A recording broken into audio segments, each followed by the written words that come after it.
C'est pas le board officiel, mais c'est des gens de très grandes compétences qui vont pouvoir vous aider quand vous en avez besoin, que vous rémunérez par des actions. Là, pour le coup, ça peut être 1 ou 2%. Et ça, je pense que c'est pas mal du tout, quoi.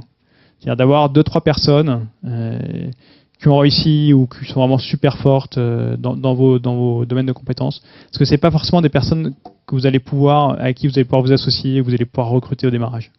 Et pourtant, je pense à ça, par exemple, deux exemples sur la technique, toujours dans le digital. Les mauvaises décisions techniques au démarrage, vous pouvez les payer très très très cher.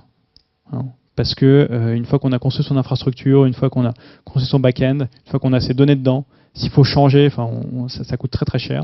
Et donc là, d'avoir quelqu'un qui a une très très forte expérience en développement techno de boîtes digitales, et même si vous avez un des associés qui est un bon dev, qui est un lead dev, qui est bon en technique, mais c'est quelqu'un qui a beaucoup plus de recul que lui, d'expérience, de maturité, va l'aider sur quelques grandes décisions. C'est pas forcément des gens qui vont intervenir très souvent, mais par contre qui vont pouvoir intervenir sur des moments charnières, sur des décisions clés, et en qui vous aurez 100% confiance. Hein, donc vraiment des experts. Pareil pour le marketing, tout ce qui est positionnement, etc. C'est des choses auxquelles on ne pense pas du tout. Si on se fait aider par des gens qui sont vraiment qui ont très structuré là-dessus, ça permet d'avoir un discours, d'avoir tout qui s'enchaîne correctement ensuite. Voilà, c'est quelque chose auquel il faut réfléchir. Si on pense à des gens en disant tiens, ça serait génial qu'ils rejoignent d'une manière ou d'une autre le projet.